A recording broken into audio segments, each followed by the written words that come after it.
Hello મિત્રો, આજના બ્લોગમાં તમારું સ્વાગત કરું છું. અને હું આવ્યો છું ભટ્ટે, મારા કાકાના ભટ્ટે. અમે આવ્યા છીએ ખાસ બેહવા અને સનસેટ જોવા. અને એને સનસેટ બહુ જ મસ્ત હોય છે, તમને હું દેખાડી દઉં સનસેટ અને તમે જોઈ લેજો.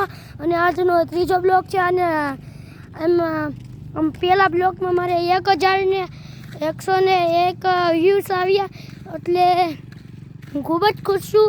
તમે એવી રીતે જોતા રહેજો, મારી ચેનલનું નામ આગળ વધારતા રહેજો. અને હું તમને લાવું અહીંયા સનસેટ બતાડી દઉં. હાલો આવતા જો મારી સાથે, તમારે ગયા આવું જોજો. જો હું ઝૂમ કરું છું, કેટલો મસ્ત સનસેટ. અને પવન ચક્કી બધું છે. જુઓ તમે પવન ચક્કીનો વ્યૂ કેટલો મસ્ત આવે ને, બાકી તમે જોતા રહી જાઓ. જો અને આ ભટ્ટો છે આખું, અને આ ઘર છે એ શેઠનું છે. તો આજનો બ્લોગ ખૂબ જ મોટો થઈ ગયો છે, એટલે હું આ બ્લોગને સમાપ્ત કરી દઉં.